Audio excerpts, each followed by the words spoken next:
अस्सलाम वालेकुम नाज़रीन, आज मैं आपको एक ऐसी शख्सियत से मिलाऊंगा कि जिसका किसी को इल्म ही नहीं था कि वो किस हालात से गुज़र रहे हैं और कैसा हालात का मुकाबला कर रहे हैं। वो एक सीनियर फ़ोटो जर्नलिस्ट हैं जो अपनी मिसाल आप हैं।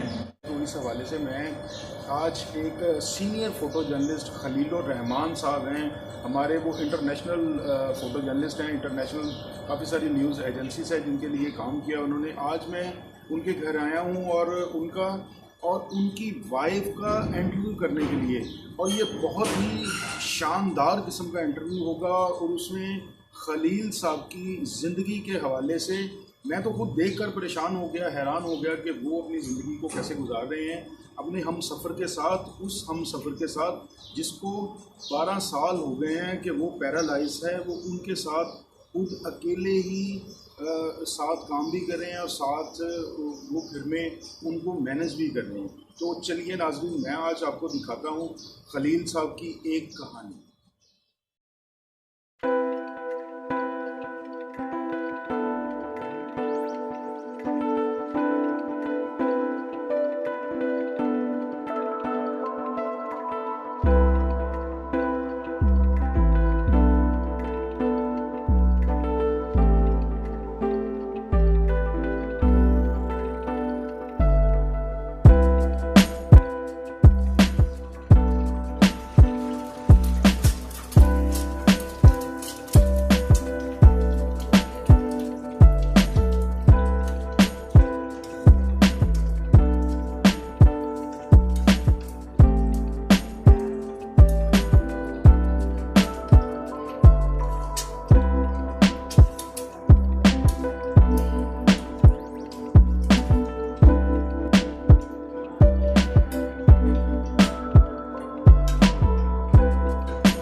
जी तो नाज़रीन, मैं आज आपको एक ऐसी शख्सियत से मिलाने जा रहा हूँ जो जिनका प्यार एक मिसाल है पूरी दुनिया के लिए, कि जिन्होंने 12 साल से पैरालाइज अपना जीवन साथी, जिसके साथ ज़िंदगी में पूरी ज़िंदगी साथ निभाने की कसमें खाई थी, मैं आज उनका प्यार दिखा रहा हूँ। ये हमारे सीनियर फ़ोटो जर्नलिस्ट जिन्होंने इंटरनेशनली पूरी दुनिया में अपना नाम कमाया है, खलीलुर रहमान साहब हमारे फैसलाबाद की शान हैं, मोस्ट सीनियर जर्नलिस्ट हैं। तो ये मैं आज उनकी ज़िंदगी में थोड़ा सा टाइम मैंने लिया है इनका, तो ये खुद आज बात करेंगे आपसे और आपको अपने ज़िंदगी के राज बताएंगे।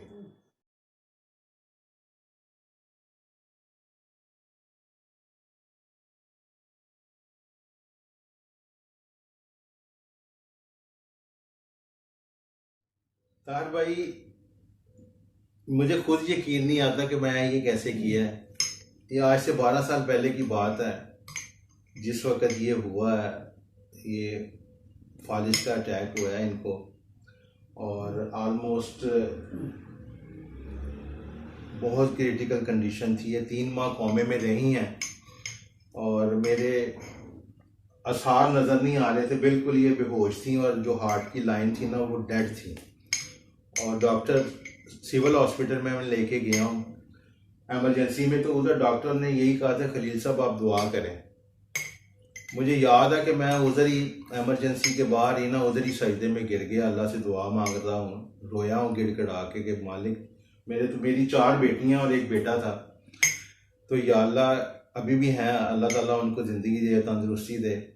तो ये मेरा, मुझे तो कभी समझ ही नहीं आती, तो मैं तो सुबह घर से कैमरा गले में डाला और बाहर निकल के शाम को घर 10 बजे आए, पीछे से सारे मामला इसने देखने। तो मैं गिड़गिड़ा के रो रहा था, तो इतने में ना मेरे दोस्त का फ़ोन आया सडनली, जो हमारे लाइंस के मेरे प्रेसिडेंट थे राशिद मनीर साहब। उन्होंने बोला यार मैं हरम शरीफ में उम्रे पे आया हूँ, इधर हरम शरीफ के अंदर खड़ा हूँ, मेरा ना ख्याल आपकी तरफ गया है, तो खैरियत है? मैंने कहा नहीं यार दुआ करो।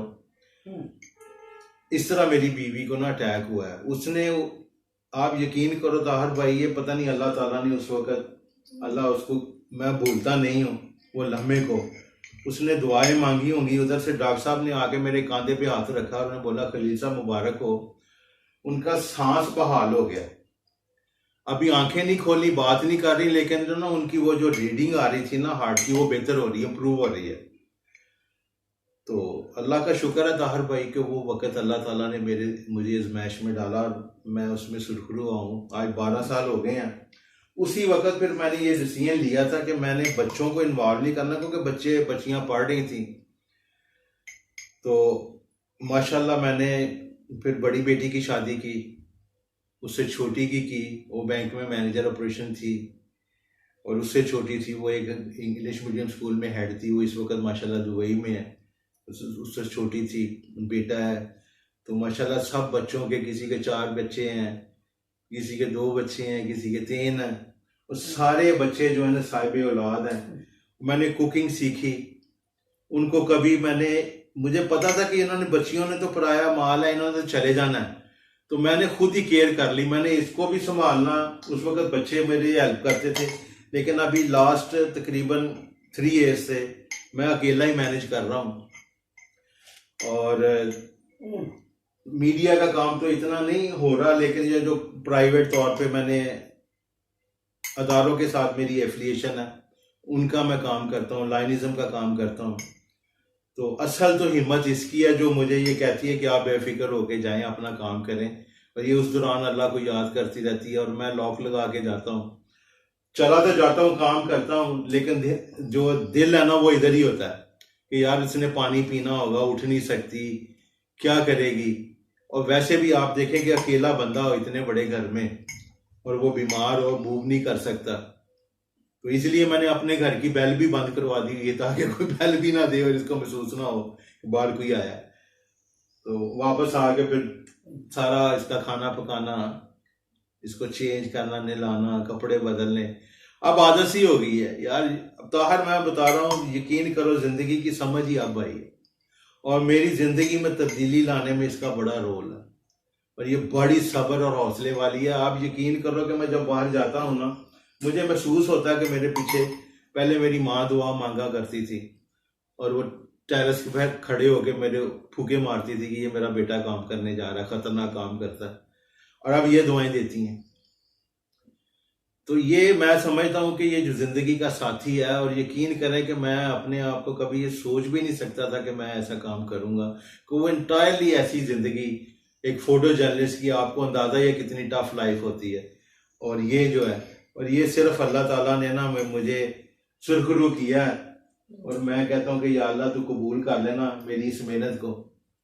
और ये खुश है, आप खुश हो ना, कितना खुश हो, आप मेरे लिए दुआ मांगते हो, मैंने कभी आपको कोई तकलीफ तो नहीं दी, आप मेरी सिफारिश करोगे अल्लाह से, आप करते हो, आपकी बहुत मेहरबानी, आप बहुत अच्छे हो।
माफ करने वाला है।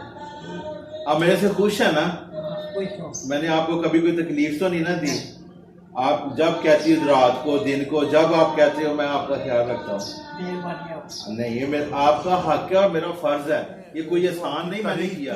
बड़ी फोटो है जिसे समझते हैं आप, फोटो जर्नलिज्म ने आपको बहुत बड़ा नाम दिया, वो कोई फोटो का जिक्र करें। हाँ, तस्वीरें तो खैर छप रही थी, मेहनत कर रहा था। तो मुहियुद्दीन डॉन अखबार में थे उस वक्त, अल्लाह ताला की रहमत करे, वो बाद में दुनिया के एडिटर भी रहे फैसलाबाद में। तो शम्स साहब वो भी नहीं इस दुनिया में रहे, तो वो गरीब अखबार और डॉन अखबार का दफ्तर साथ साथ ही था प्रेस क्लब के साथ। तो मैं मुहियुद्दीन के साथ बैठा बाहर टेरेस के ऊपर बातें कर रहा था। मैं कहा यार ये जो डॉन अखबार के फ्रंट पे तस्वीर छपती है ये पूरी दुनिया में जाती है? कहता हाँ यार ऐसे ही होती है। तो अल्लाह ताला ने बाद ऐसे मौके मिलते हैं बंदे को कि 2-3 दिन के बाद ही मैं अपने दोस्त असलम सईद साहब उनके पास बैठा हुआ था ऑफिस में। तो साइकिल थी मेरे पास, उन दिनों में मैं साइकिल पे कवरेज करता था। तो 2001 की बात है ये। तो तनवीर शौकत साहब का फोन आया कि यार इस तरह ना रेड हुआ है और कोई इन्होंने ना बंदे पकड़े हैं और ये इस जगह पे है और कोई फॉरेनर्स हैं ये और इन्होंने पकड़े हैं, आप देखो ये क्या स्टोरी है। उन्होंने मुझे हिंट्स दिया और मैं उधर असलम सईद साहब की गाड़ी लेके उनके ड्राइवर के साथ उधर गया और उधर ये फैसल टाउन के अंदर ये पता चला था कि इन्होंने वहां पर अमेरिकन FBI ने और पाकिस्तानी एजेंसीज ने मिलके उस वक्त जो सेकंड था उसामा बिन लादेन का, अबू जुबैदा को इन्होंने पकड़ा था। बहुत बड़ा एक रेड था। उसकी तस्वीरें जिस वक्त वो एंटर हो रहे थे उन्होंने पकड़ा, सारी तस्वीरें बनाई, उनको लेके वो हॉस्पिटल चले गए जख्मी हालत में। तो उसके बाद वाशिंगटन पोस्ट और टाइम मैगजीन के जब ये डॉन अखबार में तस्वीरें छपी थी तो वो अखबार लेके शम्स साहब के पास आए।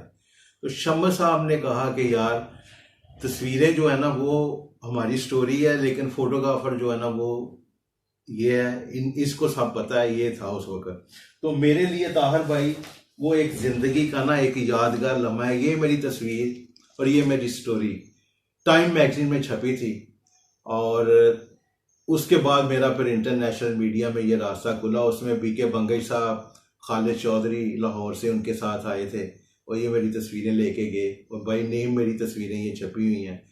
तो वहाँ से मेरा फिर इंटरनेशनली AP के साथ रब्ता हुआ। तो उसके बाद फिर आपको पता ही है चल तो काम करते रहे। अच्छा, ये पीछे आपने क्लॉक टावर के साथ एक इंसान की फोटो लगाई हुई है, ये कौन है? ये पूरी तारीख है ताहिर भाई।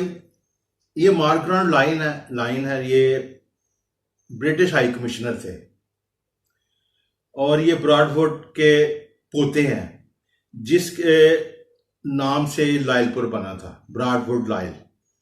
ये मार्कराउंड लायल ये ब्रिटिश हाई कमिश्नर थे। ये फैसलाबाद तशरीफ लाए थे यहाँ पर प्रेस क्लब के अंदर। शम्स साहब ने, इजाज अशमत साहब ने मुझे कहा था कि इनको पुरानी तस्वीरें जो अंग्रेज़ों के दौर की हिस्टोरिकल बिल्डिंग थी ना उनका विजिट करवाया, उनकी एक एल्बम दे के दी बना के। ये इसने ये देखे पाकिस्तान और बरतानिया का झंडा लगाया हुआ है और ये क्लॉक टावर जो है ना ये यूनियन जैक की तर्ज के ऊपर ये जो है ना आर्ट बाजार और क्लॉक टावर बना हुआ है। फिर मैं इसको गाड़ी में बैठ के हम लोग गए हैं उधर, घंटा घर इसको दिखाया, ऊपर भी गया और ये तस्वीर उस बाद में टेलीग्राफ में और इधर भी छपी है। ये एक मेमोरीज है। इस बंदे के दादे के नाम से लायलपुर था, बाद में फिर शाह फैसल के नाम से फैसलाबाद बन गया और ये मेरे लिए एक तारीखी तस्वीर है और बहुत ये यादगार तस्वीरें हैं ये। अच्छा, ये एक पीछे और फोटो आपने रखी है शाह महमूद कुरैशी की, इसकी क्या हिस्ट्री है? ये उस वक्त पीपल्स पार्टी में थे शाह महमूद कुरैशी साहब और ये राजा रियाज के डेरे पे लॉन्ग मार्च करना था इन्होंने इस्लामाबाद जाने के लिए। तो वहां पर पुलिस ने इनको रैली नहीं निकालने दी और इन्होंने कहा जी हमने ज़बरदस्ती निकालनी है और उसके ऊपर पुलिस ने फिर राजा रियाज साहब के डेरे के ऊपर, उनके घर की ये तस्वीर है, ये रेड किया था। ये रैली की क़यादत करते हुए जा रहे थे तो पुलिस ने इनको पकड़ा हुआ है। ये देखें, ये शाह महमूद कुरैशी साहब है और इसको इस तस्वीर में जो ख़ास बात यह है कि कांस्टेबल ने इनको गिरेबान से पकड़ा हुआ है। ये उस वक्त भी वजीर खारजा थे। फोटोग्राफर जो है ना उसकी जो सेंस है ना, जो तस्वीर है, उसको कैप्शन लिखने की जरूरत नहीं पड़ती ताहर, वो खुद बताती है। गन जो है उनके पेट पे लगाई हुई है और गिरेबंद पकड़ा हुआ है। अफसोस अफसोस अफसोस ये है कि आज भी ये इक़्तिदार में आने के बाद इन्होंने रिफॉर्म के लिए कुछ नहीं किया। पुलिस के अंदर दावे किए हैं लेकिन नहीं किए। और ये चीजें ये होती है कि मुझे याद है कि मुझे भी ना पुलिस वालों ने जब लाठी चार्ज किया था ना, 2-4 लाठियां हमने भी खाई हैं। मेरे साथ और भी दूसरे फोटोग्राफर थे। और बस ये होता है हमारा तो, क्योंकि हम लोग वो लोग हैं जो अपनी जान पे खेल के दुनिया को सच दिखाते हैं। और इसी तरह मेरे कई ऐसे दोस्त हैं जो जिन्होंने दौरान ड्यूटी शहादत नोश किया है। ये क्या फोटो है? ये क्या नवाज शरीफ की फोटो है? नहीं जनाब, ये हमारे राना सनाउल्लाह साहब हैं, एक्स लॉ मिनिस्टर। और ये इन्होंने बस एक असेंबली में तकरीर की थी, उसके बाद फिर इनका ये हशर हुआ था, ये किडनैप हो गए थे। और उसके बाद जब इनको हम तनवीर शौकी साहब और गरीब अखबार वाले और सब हम लोग रात को 2:30 बजे इनको मोटरवे से उठा के लेके आए थे हॉस्पिटल में। ये तस्वीरें थी मेरी, ये भी वाशिंगटन पोस्ट में छपी थी। नवाज शरीफ बना दिया ये एक यादगार तस्वीरें हैं मेरे पास, मेरा हिस्सा है जी। अच्छा, इसके अलावा आपने कोई फोटो जर्नलिज्म के हवाले से कोई ऐसा काम किया है फोटोग्राफर्स के लिए, फोटो जर्नलिज्म को प्रमोट करने के लिए कोई आपकी जो खिदमात हैं वो बताएं जी। उसके लिए ताहिर साहब यही था कि मेरे दिल में शुरू से एक ख्वाहिश थी कि मैं जो कुछ मैंने सीखा है ना, मैं अपने आने वाले जो जूनियर्स है ना उनके लिए कुछ ना कुछ करूं।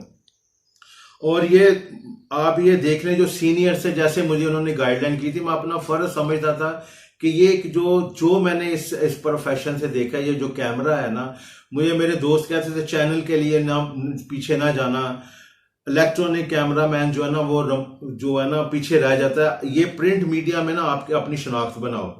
तो मैंने ये किया था कि मुझे ये फख्र है कि मैंने फैसलाबाद के अंदर जीसी यूनिवर्सिटी में यूनाइटेड नेशन के प्लेटफॉर्म से, जो इंटरनेशनल फोटोग्राफी काउंसिल है उनकी, हमारे दोस्त हैं मुजम्मल निज़ार सिद्दीकी साहब, वो उनके बोर्ड ऑफ डायरेक्टर के मेंबर हैं, उनके तावन से यहाँ पर एग्रीकल्चर यूनिवर्सिटी में और फैसलाबाद फोटो जर्नलिस्ट एसोसिएशन के तावन से यहाँ पर एक 3 रोज़ा फोटो एग्जीबिशंस और मीडिया ट्रेनिंग वर्कशॉप करवाई थी, जिसमें एक दिन था जर्नलिस्ट के लिए, एक दिन था इलेक्ट्रॉनिक कैमरामैन के लिए, एक दिन था फोटो जर्नलिस्ट के लिए। उनके लिए वर्कशॉप अरेंज करवाई थी।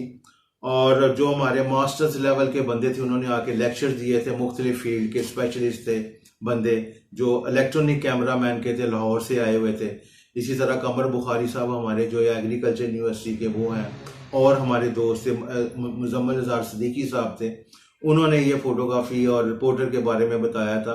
और अल्हम्दुलिल्लाह वो हमारा इतना अच्छा ज़बरदस्त सेशन रहा था कि वो बाद में फिर जीसी यूनिवर्सिटी में ये एग्जीबिशन लगी, और उसके बाद ये बहाउद्दीन ज़िक्रिया यूनिवर्सिटी में इसी पैटर्न के ऊपर वो चल रही है। और इंशाल्लाह ताला ये अभी ये कोरोना की वजह से ये सारा क्वारंटाइन हुए हुए हैं, लेकिन हमने अपना मिशन जारी रखना है और हमने अपने दोस्तों को, अपने फोटोग्राफरों को, रिपोर्टर्स को हमने बताना है कि हमने क्या करना। और इसमें आपको एक बात बताता चलूं कि ये एक तस्वीर है, ये पोलैंड के जर्नलिस्ट कैमरामैन थे टीवी के, इनके साथ इनकी कुलीग थी 2। ये नुसरत फतेह अली के ऊपर डॉक्यूमेंट्री बना रहे थे, जंग बाजार से आ रहे थे। उन दिनों में डेनमार्क ने ब्लेसिमम छापी थी और पूरा प्रोटेस्ट हो रहा था 8 बाजारों में। और ये ना वो बोर्ड तोड़ रहे थे टेलीनॉर के, जो मॉब था, इन्होंने उसकी फोटोग्राफी करनी शुरू कर दी, मॉब ने इनको पकड़ लिया। अब ये ना जब मैंने इसकी फोटो खींची ना, तो उसने यूं मेरी तरफ देखा और उसने बोला कि मैं जर्नलिस्ट हूं, प्लीज हेल्प मी। और मैंने, मेरे साथ थे खावर रंधावा साहब जो एक्सप्रेस के रिपोर्टर हैं, तो हमने इनको वहां से रेस्क्यू किया। और दोनों लड़कियों को भी, जो मुश्ताक एसपी थे उस वक्त, डीएसपी इधर थाना कोतवाली में, बेचारे नहीं रहे दुनिया में, अब सीपीएलसी थी उस वक्त, तो इसको और उसको रेस्क्यू किया था। और इसने एक बात कही थी कि आप प्लीज बराए मेहरबानी कि ये तस्वीर ना भेजना, मेरे बच्चे आप इंटरनेशनल मीडिया के लिए काम करते हो तो वो परेशान होंगे। और उसी में ताहिर भाई एक और तस्वीर थी कि जिसके अंदर वो एक बड़ी हिस्टोरिकल तस्वीर थी, मैं आपको दिखाता हूँ। ये देखें, ये तस्वीर मैं बाहर भेजने लगा था, इसका मैं कैप्शन लिखने लगा था, और ये अलदावा का झंडा है, इसके ऊपर कलमा तैयबा लिखा हुआ है। ये मैंने आज तक तस्वीर नहीं किसी मीडिया में दी, किसी को नहीं दिखाई। वो शाह साहब थे जो डॉन अखबार में आके बैठते थे, जब ये तस्वीर भेजने लगा, उसका कैप्शन लिखने लगा, उसने बोला कि यार ये तस्वीर ना भेजना इंटरनेशनल को, ये देखो कि ये झंडा जो है ना, इसके ऊपर कलमा तैयबा लिखा हुआ, इसको आग लगी हुई है। ये तुम तस्वीर भेजोगे तो वो पूरी दुनिया में जाएगी, हमारा इमेज खराब होगा, तो आपको तो पैसे मिल जाने लेकिन मुल्क का नाम खराब होना है। तो मैंने वो तस्वीर आज तक कभी किसी को नहीं दी, ना किसी अखबार में छपी है। मुझे ये फख्र है कि मैंने, बल्कि उस वक्त कैप्टन अमीन वैस थे, वो कह रहे थे मुझे दो, मैं पकड़ के सारे मौलवियों को अंदर कर देता हूँ, लेकिन मैंने ये तस्वीर नहीं छापी। क्यों? कि फोटो जर्नलिस्ट जो है ना, वो इस रिस्पॉन्सिबिलिटी को समझता है कि मेरा मुल्क है तो मैं हूँ, मैं मुसलमान हूँ, सबसे पहले हमने इन चीजों को देखना है। और अल्हम्दुलिल्लाह कि हमें फख्र है कि हमने कभी भी किसी कीमत पे भी अपने मुल्क के नाम पे सौदा नहीं किया, और ना ही हम करेंगे, हमारी जान भी कुर्बान। तो ये खलील साहब, ये जो आपके आगे पड़े हुए हैं नेगेटिव, ये सच है यार ताहिर भाई, इन्हीं के साथ मैं अपना वक्त गुजारता हूँ। ये देखें, ये जब इधर नवाज शरीफ को इन्होंने अरेस्ट किया था, ये कलसूम नवाज इधर आई थी फैसलाबाद में, इधर उसने रैली निकाली थी। इसी तरह ये दूसरी तस्वीरें हैं, रैलियां निकली थी। ये सारा मेरा ना पूरा रिकॉर्ड है, इसमें थोड़ी तस्वीरें नेगेटिव भी तो हैं सारे। ये मुश्ताक चीमा साहब थे मुशर्रफ दौर में, ये एज ए मिनिस्टर इनका इस्तकबाल किया था। इसी तरह ये जो और क्लब में होता रहा, ये ARD का कन्वेंशन हुआ था, नवाबदार नसरुल्ला थे, इसमें एक तस्वीर बड़ी अच्छी थी मैंने बनाई कि वो सुबह के टाइम फर्स्ट ARD था मुशर्रफ के खिलाफ जो इन्होंने कन्वेंशन। कभी कोई मुश्किल वक्त आया फोटो जर्नलिज्म में कि आपने फोटो बनाते हुए कोई बहुत मुश्किल वक्त?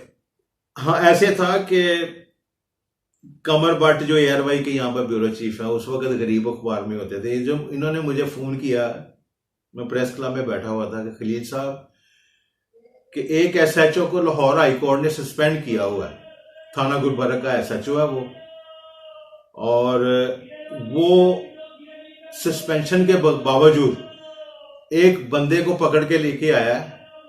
कमर भट्ट था, इसने फोन किया कि यार वो जो SHO है ना, मैं नाम नहीं उसका लेना चाह रहा, उसको सस्पेंड किया हुआ है, और वो बंदे उठा के ला के ना थाना जंग बाजार में उसने उल्टा लटकाया हुआ है सिविल कपड़ों में, और वो तशद्दुद कर रहा है।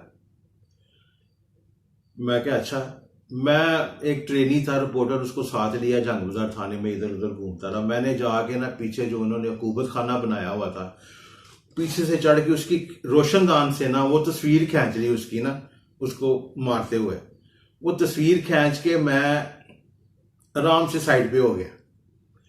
अब वहां पर मेरे सोर्स ने बताया कि ये इनको लेके जा रहे हैं, इन्होंने इस बंदे की वजह से वो सस्पेंड हुआ है, ये डकैत है या कोया है, इसको उन्होंने ना पुलिस मुकाबले में मार देना। मैं क्या, अच्छा।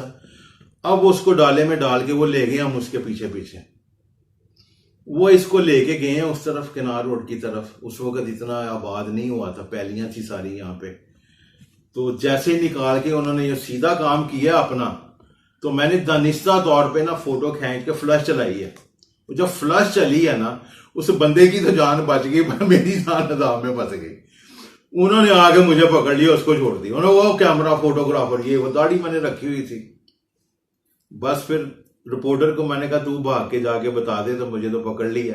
मेरा कैमरा छीन के उन्होंने जमीन पे मारा और पकड़ के पुलिस वालों ने गाड़ी में डाला। उसके बाद तो फिर 1 घंटा वो मुझे सड़कों पे घुमाते रहे हैं, टॉर्चर करते रहे हैं, मारते रहे हैं। मेरी आंखों से खून निकलने लग गया, ये सारा फट गया, और बहुत तशद्दुद किया। और मीनवाइल सारी जो यूनियन थी, यूसुफ साहब वगैरह, हमारे जितने दोस्त थे सीनियर सारे, वो एक्टिव हुए। इन्होंने रब्ता किया RPO से, ऊपर तक फोन किया कि ऐसे जर्नलिस्ट इन्होंने पकड़ा हमारा। तो जब वो थाने पहुंचा तो उन्होंने बताया यू तू तो सस्पेंड हो गया है, केड़े बंदे ने चुक लिया था। तो उसने बताया ये। उसके बाद फिर वो माफिया मांगते रहे, लेकिन वो सस्पेंड हो गया। वो था यहाँ पर डीएम। मैं इधर उस वक्त ब्रिगेडियर असलम साहब के साथ भी इंटेलिजेंस टीम में था, फेस्को में, और वो खोसा साहब थे इधर डीआईजी।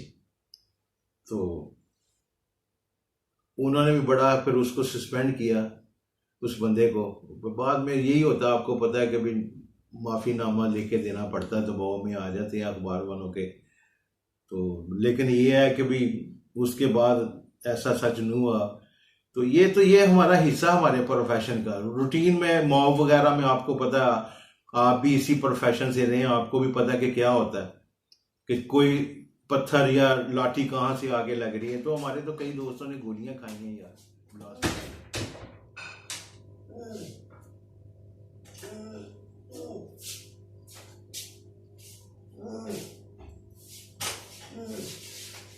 या अल्लाह माफ कर दे यार।